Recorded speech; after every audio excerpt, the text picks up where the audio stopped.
미 백악관이 친이란 무장단체 공격으로 중동에 주둔하는 미군 3명이 사망한 데 대해 보복 의지를 거듭 확인하면서도 이란과의 확전은 원치 않는다는 입장을 내놨습니다. 바이든 대통령은 즉각 보복의 의지를 밝혔지만 대응 수위를 놓고 고심에 빠졌습니다. 한편 시리아는 미군 사망 이후 이스라엘군이 시리아 수도를 공습해 다수의 이란 군사 고문이 사망했다고 밝혔습니다. 관련 내용들 백승훈 한국외대 융합인재대 겸임 교수 연결해서 얘기 나눠보겠습니다. 교수님 나와 계십니까? 네, 안녕하십니까. 네, 교수님 안녕하십니까. 앞서 언급한 대로 친이란 무장단체 공격으로 미군 기지에 있던 병사 3명이 사망했습니다. 먼저 어떤 사건이었는지 설명 부탁드리겠습니다. 네네, 한국 시간으로 1월 28일 일요일 날 루크반이라고 하는 그 요르단 북동부 끝 시리아 이라크 적경지대에 위치하고 있던 미군 부대 지금 타워 20이라고 하는 부대에서 일어난 드론 공격입니다. 그래서 이게 요르단은 서쪽으로는 이스라엘, 북쪽으로는 시리아, 동쪽으로는 이라크와 사우디아라비아, 남쪽으로는 또 사우디아라비아 이라크 이렇게 둘러싸여 있는 국가인데요. 지금 드론 공격을 받은 미군 부대 타워 22는 그 동북쪽, 그러니까 이라크와 요르단, 세 국가의 국경이 맞닿은 그 루크반 지역에서 벌어진 테러 공격이었습니다. 이번에 공격을 당한 이 요르단의 북동부, 그러니까 지도 보셨지만 이스라엘 동쪽에 있는 국가 요르단인데 그곳에 이제 미군이 왜 주둔하고 있는 것이고 공격의 표적이 된 이유가 뭐라고 좀 보십니까?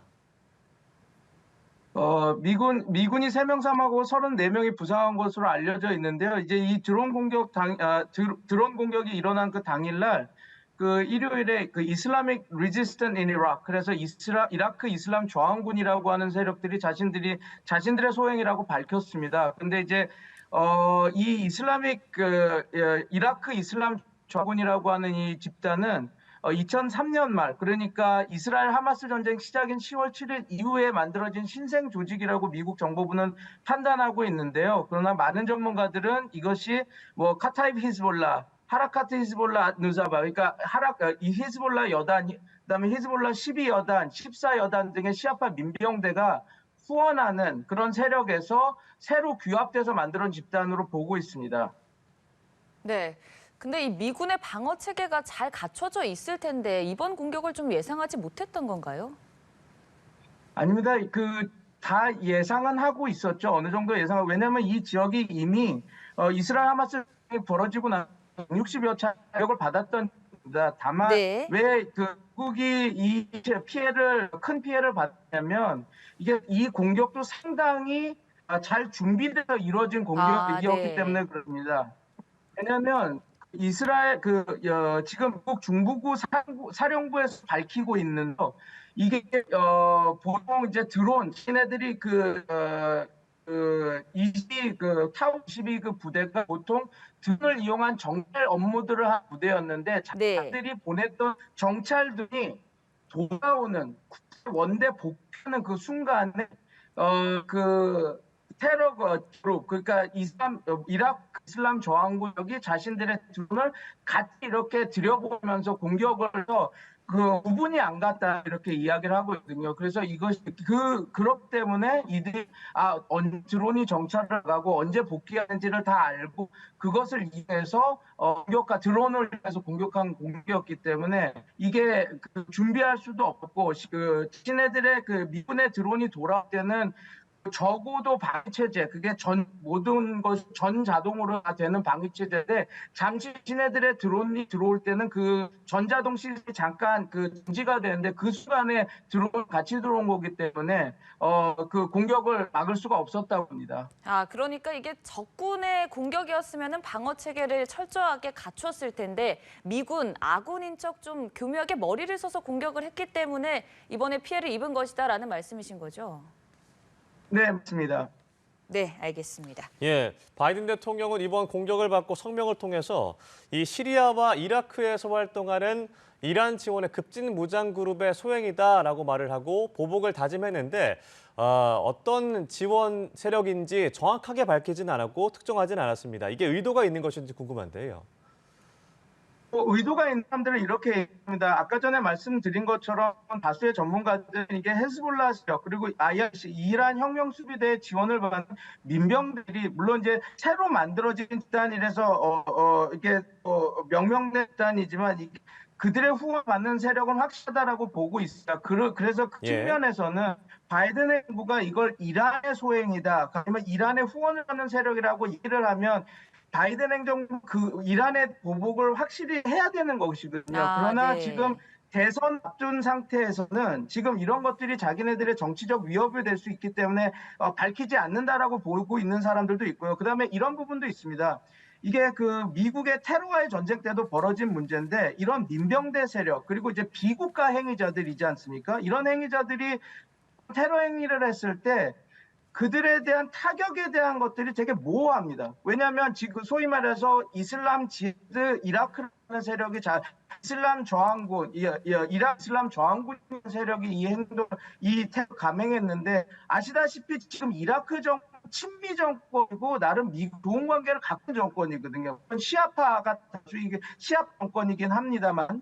그러니까 이제 이런 겁니다. 그러니까 민병대라고 하는 세력들, 그 다음에 비국가 행위자들 이렇게 테러나 공격을 했을 때 이게 그럼 누구 대상으로 공격을 되고 그 타격은 어디까지 해야 되는지는 항상 문제가 이렇게 국제사회 문제점으로 지적되는데 그 문제였기 때문에 미국 입장에서는 좀 어려운 것이죠. 왜냐하면 말씀드린 대로 자기네들이 공격을 하고 선언하려고 이라크에서 활동하는 시아파 민병대가 했던 걸로 자기네들이 밝히고 있는데 그렇다고 해서 지금 이라크를 공격할 수 있는 상황은 아니거든요. 왜냐하면 말씀드린 지금 이라크의 행정부는 미국과 좋은 관계를 갖고 있는 시아 행정부이기 때문에 예. 지금 이 바이든 행정부가 누가 공격다 이렇게 특정하기가 어려운 상황에 지금 있는 것입니다. 네, 여러 가지 외교적인 셈법까지도 작용하는 상황인 것 같은데 이게 좀 중동 지역에 전반적으로도 확전이 되지 않을지 우려의 목소리도 나오거든요. 지금 이 확전이 되는 상황이 벌어지고 있죠. 아덴에서 벌어지고 있는 후티 그 반군들의 그 상선에 대한 공격, 그다음에 시리아나 이런 데서 벌어지고 있는 이런 드론 공격, 미사일 공격들이 벌어지고 있지만 지금 어찌됐건 제한된 확전입니다. 그러니까 무슨 말이냐면 지금 미국 쪽도 그렇고 이쪽도 그렇고 헤즈볼라 쪽도 그렇고 확전이 되고 있는 국면이긴 하지만 이것이 지상군이 전면적으로 취하는 그 토탈 워를 원하지는 않고 있는 상황이거든요. 지금 그래서 어떻게 보면 미국도 지금 후티 반군 공격한 것들을 보면 이 후티 반군에 대한 공격이 아덴만에 대한 그런 상선에 대한 공격을 하고 있는 그들의 비대칭 전략, 드론이 미사일, 시설에 대한 패지 2003년 미국이 이라크로 들어갈 때 전쟁을 하기 위해 미사일 그런 폭격 공격이 지상군 파견을 투입을 염두에 두고 그런 식의 군사작전을 하고 않거든요. 이것은 그냥 얘네들 드론 공격이나 이게 벌어질 군사작전의 영향력을 줄이는 방식으로 군사작전이 지금 하고 있는 형황이고 지금 헤즈볼라나 지금 요번에 타워 22 부대에 공격 들어갔던 이란의 공격도 어떻게 보면 그 비대칭 전력 드론 이용한 그 공격으로 되고 있어서 아마 제한된 미국이 이제 이스라엘 하마스 분쟁에서 후티 반군이나 이란 그다음에 헤즈볼라와 전쟁은 벌어질 확정되고 있는 상황이죠. 이 확정이 비대칭 전력, 정규군 파견이 아닌 이런 미사일 공격이나 드론 공격으로 이용한 그런 비대칭 전력의 싸움으로 확전이 될 것으로 보입니다. 그리고 이게 확전으로 갈 지금 소위 말해서 5차 중전 좀 큰 전쟁 확전이 될 가능성은 좀 아직까지는 낮아 보입니다. 예. 저희가 이제 화상 연결 중이어서 음성과 화면이 고르지 못한 점 시청자 여러분께 양해 부탁을 드리겠습니다. 질문을 이어가자면요. 이 미군 3명이 사망한 거잖아요. 미군은 이제 정부 입장에서는 자국민 보호를 최우선으로 여기기 때문에 그냥 넘어가지는 않을 것 같은데 또 이제 대선이 있기도 하고 바이든 입장에서는 어떤 대응을 좀 할 것이라고 보십니까? 바이든 행정부는 분명히 이거에 대한 다시 군사복할 겁니다. 아까 지금 방금 말씀드린 거 제가 방송 영상 좀 잘 전달이 안 될 것 같아. 그 바이든 행부는 분명히 자신네들 미군이 공격을 받았기 때문에 복원하겠지만 지상군 예. 파병이나 그런 수준은 아니고 그 비해칭 전력, 미사일이나 드론을 이용한 헤즈볼라나 그 이란 요인 암살이라든지 그 군시설 파괴 형식 정도로 개입을 할 것 같습니다. 네. 그러니까 이 각국의 수장들은 외교적인 것을 좀 고려해야 되니까 이게 뭐 이란이 직접적으로 공격을 한 것이다 단언할 수는 없는 상황이라고 짚어주시는 것 같은데 또 친이란 무장 조직 입장에서는 자신들이 공격을 했다 이런 주장을 하기도 했거든요. 양측의 입장이 다른 상황에서 교수님께서 보시기에는 어느 쪽에 좀 더 힘을 실어주시는가요? 힘을 실어준다기보다는 지금 분명히 어느 정도 이란의 일본을 받는 민병 세력들이 활동을 하고 있고 이 뒤에 이란이 있는 건 사실이죠. 저는 이렇게 봅니다. 지금 이란 쪽에서는 지금 자기네들이 공격을 했다라는 걸 지금 전면 부인하고 있거든요. 그래서 아직까지 지금 밝혀진 정보는 이란이 직접 개입을 해서 타워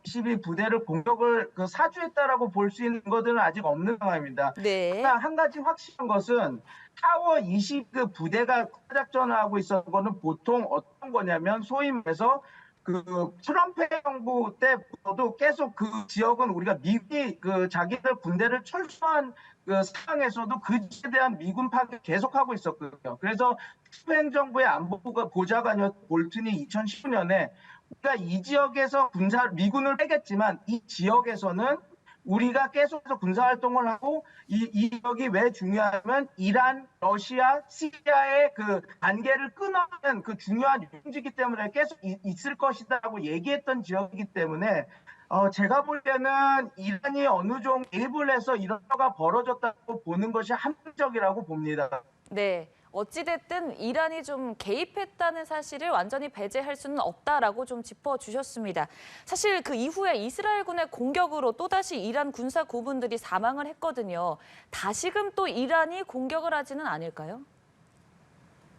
분명히 이란이 다시 공격을 할 겁니다. 제가 네. 말씀드렸던 것처럼 이것이 그냥 무슨 지상군을 파견해서 지상군과 지상군이 그 강대강으로서는 그런 것이 아니라 지금 예. 드론이나 비칭 전력, 드론이나 그 민병대를 이용한 요인 암살, 어떤 시설 테러, 파괴 이런 형식으로 주고받는 형식의 제한된 확전이 계속 진행될 확률이 높습니다. 예. 현재 이 이스라엘 하마스 상황에서 하마스 이제 인질 협상 관련해서 어떻게 해야 될까 논의를 하고 있습니다. 프랑스 파리에서 여러 국가들이 모여서 논의도 하고 있고 협상안을 제시했다는 얘기도 있습니다. 교수님께서는 가장 이상적인 해결 방법은 또 무엇이라고 보시는지 궁금한데요. 지금 이성적인 해결 방안을 안을 내오는 게 이제 영국이죠. 영국이 어찌됐건 근데 인산적인 해결 방안을 낼 수 있는 유일국가는 이스라엘입니다. 왜냐하면 지금 이스라엘 입장 자기네들이 이렇게 하고 있거든요. 2달 정도 휴지해줄 수 있다. 인질상을 위해서 2달 정도 협상할 수 있다라고 얘기하고 있고 예. 뭐 어느 정도 인질상은 양측에서 하겠다고 얘기가 나온 상황입니다. 그러나 문제는 뭐냐면 헤스 측가 아니라 헤스 측에서는 얘기하고 있거든요. 인질 협상과 더불어서 같이 종전이 돼야 된다라고 얘기하고 있는 상황이고 이스라엘 입장은 인질 협상 잠깐 종전이다. 2달 정도 전쟁이 잠깐 멈추는 거지. 우리 이후에는 군사작전 우리가 원하는 작전은 계속 진행될 거다. 이 상황에서 어떻게 보면 평행선에 있습니다. 그래서 이스라엘이 어떻게 나오느냐에 따라 해결될 건데 지금 상황에서 가장 조금 그나마 거를 안을 제시한 영국입니다. 영국은 뭐라고 얘기하고 있냐면 양측의 의견이 도저히 맞추지가 않으니 일단은 휴전을 하고 그 휴전을 해서 2달 과정 동안 그 인질 협상에서 인질이 들어오고 그다음에 어떤 얘기를 하냐면 그 인질 협상 패키지 안에 지금 아야 신와르를 포함한 하마스의 지도부를 축이 아니라 퇴거하는 거를 안으로 두고 있습니다. 무슨 말이냐면 이들을 가자지에 남겨두는 것이 아니라 이 협상 통해서 카타르나 3국 아예 빼내서 하마스 지도들을 아예 가자 지구에 축출해서 빼내는 그래서 그 다음에 어떤 좀 그 안에 협상할 수 있는 세력들을 또 키워내서 점점점 그 어떻게 보면 우선은 정전을 피고 그 다음에 인질협상을 통해서 그 협상 과정 안에 페이지들로 하마스 지도부를 다른 국가로 빼내서 가자지구 내에서는 어떻게 팔레스타인과 이스라엘의 협상이 진행될 수 있는 안을 영국이 지금 제시하고 있는데 지금 제가 말씀드린 것처럼 이 안 이스라엘이 받느냐 안 받느냐가 지금 문제입니다. 이스라엘 입장은 자기들은 하마스의 괴멸을 얘기하고 있고 하마스의 지도부는 용서할 수 없다라고 얘기하고 있는 상태에서 지금 가장 그럴싸한 안은 이거죠. 영국이 제시한 안을 과연 이스라엘 어디까지 받으려고 할 것인가 가장 큰 관건이 될 것 같습니다. 알겠습니다. 지금까지 백승훈 한국외대 교수와 함께 얘기 나눠봤습니다. 고맙습니다. 네, 감사합니다.